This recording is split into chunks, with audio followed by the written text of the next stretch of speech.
অমরনাথের পুণ্যার্থীদের ওপর ভয়াবহ জঙ্গি হামলার ক্ষত শুকোতে না শুকোতেই এবার প্রাণ গেল ভারতীয় সেনার। উত্তর কাশ্মীরের কুপওয়াড়ায় ভারত পাক সীমান্তে পাক সেনার গুলিতে মৃত্যু হল 5 জম্মু কাশ্মীর রাইফেলসের 2 জওয়ানের। এদিকে জঙ্গি হামলায় 7 জন অমরনাথ পুণ্যার্থীর মৃত্যুর পর মোদী সরকারের ওপর ঘরে বাইরে চাপ বাড়ছে।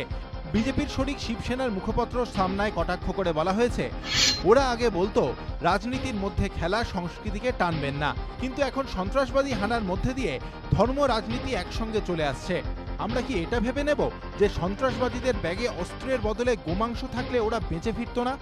এখন গোরক্ষকদের কথা খুব বলা হচ্ছে, আপনারা গোরক্ষকদের কেন পাঠিয়ে দিচ্ছেন না সন্ত্রাসবাদীদের মোকাবিলা করার জন্য? এখানেই থামেনি শিবসেনা। কটাক্ষের সুরে তারা এও বলেছে, এই অমানবিক হামলা রোখার ক্ষমতা আজ কার আছে? শুধুমাত্র হামলার নিন্দা করে কিংবা সমবেদনা প্রকাশ করে কিভাবে সন্ত্রাসবাদের মোকাবিলা করবেন আপনারা? আজ বাস্তবে জম্মু কাশ্মীরে কোনো সরকার নেই, শুধুমাত্র হিংসা ও সন্ত্রাসবাদের মাধ্যমে রাজ্য পরিচালিত হচ্ছে। আজ কাশ্মীরে 56 ইঞ্চি ছাতির এমন এক সরকারের প্রয়োজন যারা সন্ত্রাসবাদের সমাপ্তি ঘটাবে।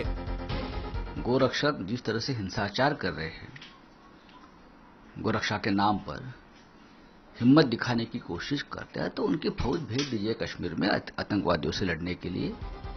মোদী সরকারকে আক্রমণ করে রাহুল গান্ধী টুইট করে বলেছেন, মোদীর নীতি কাশ্মীরে সন্ত্রাসবাদীদের জায়গা করে দিচ্ছে। কৌশলগত দিক থেকে ভারতের কাছে বড়সড় ধাক্কা। পিডিপির সঙ্গে জোট বাঁধায় মোদীর স্বল্পমেয়াদী রাজনৈতিক লাভ হচ্ছে আর ভারতকে চরম মূল্য চোকাতে হচ্ছে। Everybody in our country knows, and history has given evidence, that when it comes to the challenges with regards to Kashmir, those challenges are given out to the country courtesy the Nehru Gandhi family. এরই মধ্যে বুধবার জম্মু কাশ্মীরে জঙ্গি দমন অভিযানে বড়সড় সাফল্য পেয়েছে নিরাপত্তা বাহিনী। বাদগামে 3 হিজবুল জঙ্গির মৃত্যু হয়েছে। মৃত জঙ্গিদের কাছ থেকে একটি এসএলআর, একটি পিস্তল ও 4টি ম্যাগাজিন উদ্ধার হয়েছে। এবিপি আনন্দ।